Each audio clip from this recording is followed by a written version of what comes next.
I've been in therapy for 6 months now, and during this time, I haven't said a single word. Every Monday and Thursday, I sit in Dr. Alwa's office, sucking on the candy she keeps on her desk. She's fresh out of university, living her dream of having her own practice, and somehow I ended up as her first patient. "How are you today?" she asks after a while, and I just stare at her. "Do you want to talk about it this time?" she adds. But all I give her in return is my blank stare and the sound of the candy being sucked in my mouth. I sit there trying to finish as many candies as I can in 30 minutes. Last time it was 42. I unwrap another one and wait for Dr. Alwa to give up. But she's tougher than I thought, and recently came up with a new idea. If I didn't want to talk about the traumatic events, I should at least write about them. So here I am, writing about what happened during my exchange year in the USA. Dr. Alwai will never see these words. I'm not doing her that favor. But I have to admit, it somehow feels right to write everything down. It's like throwing up into a trash can. I still feel sick afterward, but at least I've gotten rid of some of the weight. It all started when I got the chance to do an exchange year in the USA. Like most people, I grew up watching American movies and TV shows, and I found the idea of going to high school, playing baseball, and living out the American dream fascinating.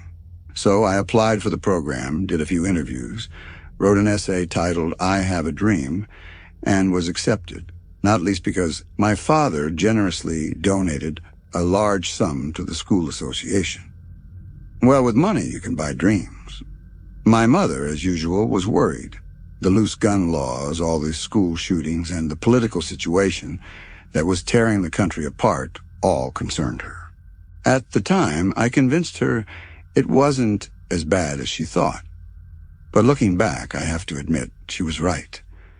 If I had only listened to her, I wouldn't be plagued by nightmares today. In the summer, everything began. I flew to the small town of Hastings in Minnesota, where I stayed with the Smith family. They were an entirely ordinary American family father, James, mother Olivia, and their son Eric, who was the same age as me. James worked as a realtor for an insurance company, Olivia was an elementary school teacher, and Eric attended the high school where I would spend the year. They lived in a spacious, single-family home that, by German standards, seemed almost as if it were made of papier-mâché. Aside from that, I quickly realized they weren't all that different from my own family. The high school was also similar to my German gymnasium, with one major difference. Community played a much more significant role in American schools. When the school's football team played, everyone showed up to cheer them on, complete with cheerleaders and mascots. In Germany, on the other hand, everyone would just go about their lives after school, independent of the school community. This sense of unity was what I liked most. The first few weeks were exciting, and I gradually adjusted to the new environment. I even went on a date with a girl from my parallel class who lived on our street, the classic girl next door. I was too skinny and slow for the football team, but in baseball, I made a pretty good impression as a hitter, and even managed to hit a home run once. The Smiths argued quite often, but it didn't bother me much. At home, we were used to shouting matches as well.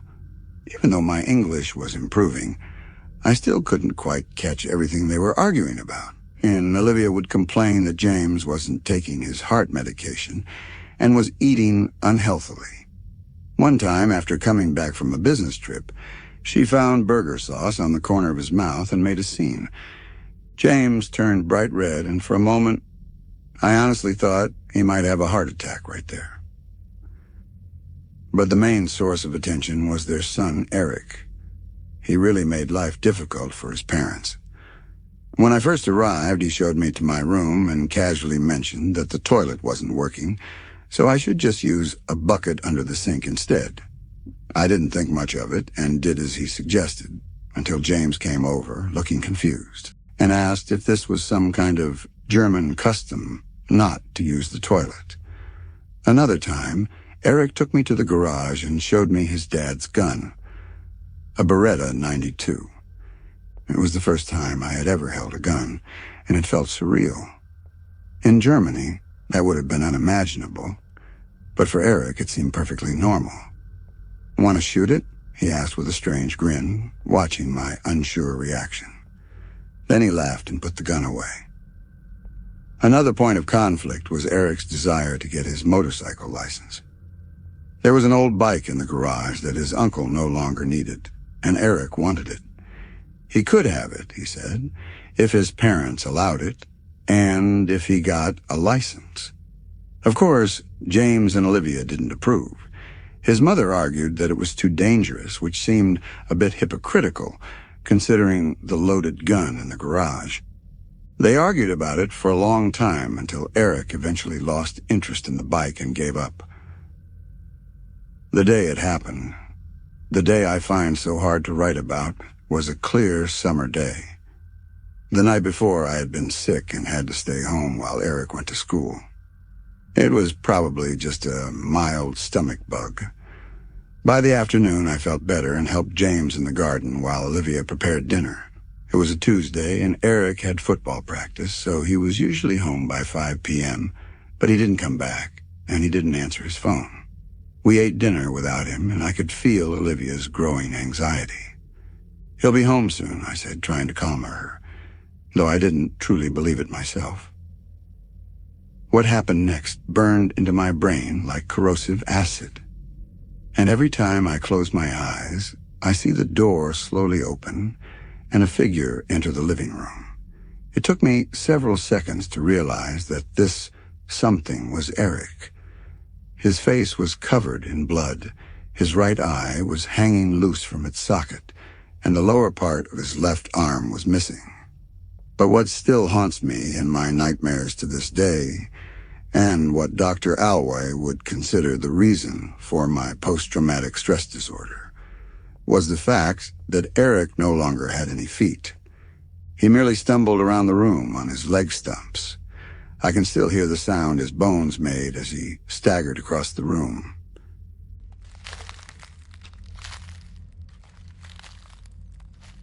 Then he collapsed in front of the dinner table. Later in the autopsy, they discovered that this was also the time of his death. Olivia screamed hysterically, and James stared apathetically at the pool of blood spreading beneath his dead son. His face took on the red color of blood. His carotid artery filled up like a balloon, and then his head hit the table with a loud bang. The police report later cited a myocardial infarction as the cause of death. It wasn't the sneaky burgers that killed him, but the sight of his zombie-like son. Olivia suddenly fell silent as she looked back and forth between the lifeless bodies of her son and her husband. She straightened up and smiled at me. "I'll be right back. Have some more of that meatloaf, darling," she said, and left the room. I tried to turn James over to check if he still had a pulse. When I couldn't, I looked for my cell phone to call the ambulance. That's when Olivia came back. She still had that strange smile on her face. "Please excuse this mess," she said, and only then did I see that she was holding Yammy's gun. She put the Beretta in her mouth. "No!" I shouted. Pieces of her brain splattered in my face, and her lifeless body hit the floor right between Eric and James. I wiped the blood from my face and threw up on the floor, where my vomit mixed with the blood of my host family. When the sheriff arrived with his deputies, I was sitting at the dining table, eating the meatloaf. Why I did that, I still don't know, but Dr. Alway would probably have some smart-sounding psychological term for it. They arrested me, but the next morning, they let me go once it was clear I had nothing to do with the deaths of the family. Just before I flew back to Germany, the lead investigator called me and explained what had happened that day. Eric had taken the motorcycle from the garage without permission, going for a ride. On the highway, he lost control of the bike on a curve and ended up in oncoming traffic. He collided with a minivan and was severely injured. Then something that resembled a medical phenomenon, often reported by soldiers in war, occurred. Eric's body was under so much stress and flooded with adrenaline that his brain tricked him into thinking everything was fine, that his feet weren't severed, lying on County Highway 55. So he stood up and walked to where he belonged, home to his mom and dad. James had a heart attack, and Olivia took her own life because she couldn't imagine living without her family. Back in Germany, everything feels alien, as if the world is wrapped in cotton. I see your faces and hear your words, but they no longer mean anything to me. Sometimes I still see Eric with his injuries.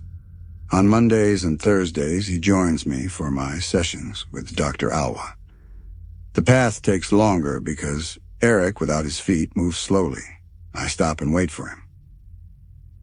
The brochure for the exchange program promised that the trip to the USA would change my life. In my case, it certainly did.